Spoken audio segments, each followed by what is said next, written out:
We are Connor and Shelby Wuebben. We've been married just shy of 3 years.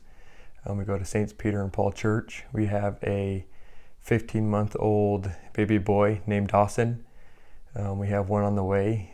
It is due beginning of March. Like you said, we're Connor and Shelby.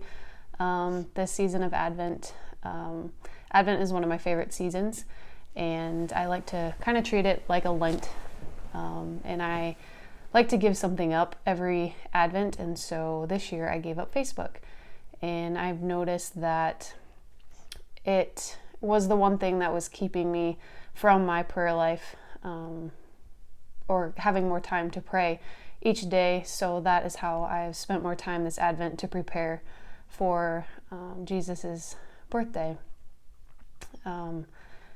Each Advent we have to be patient. We have to wait. Mary had to wait for the birth of her child, just like we are awaiting the birth of this child. When we got married, before we even got married, we learned to pray together each evening before he would leave his parents or he would leave my house. And after we got married, we continued to do that. We prayed together each night, and now trying to get up each morning to do that before we start our day.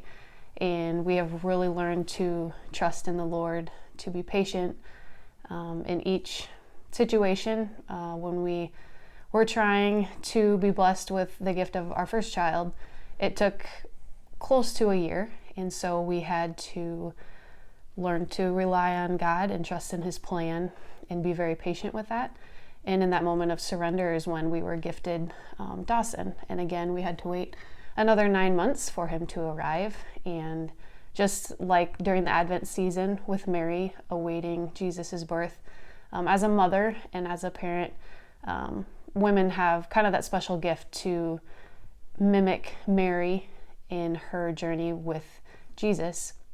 As my sister had pointed out to me last year, it's a good time for me right now to be expecting. So I have a special connection with Mary, I guess you could say, this time, to know maybe what she went through as she awaited the birth of her child.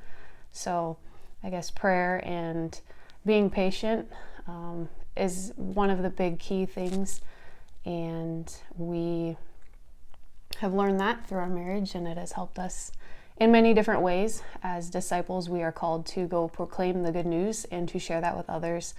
And often sin plays a big part in our day, no matter how much we don't want it to. And so that is kind of one way that Connor and I have learned to grow together as a couple, and even starting prayers with Dawson. And we know that other people look up to us, as other people have come to us and asked us for marriage advice or parenting advice. And we're just young and we're just getting started, but God has really played a big role in our lives today, and we're very thankful to be where we are. We wouldn't be where we are without him. No, definitely not. So we pray that we as a family have a blessed Christmas, and as well as you, and many blessings to everyone.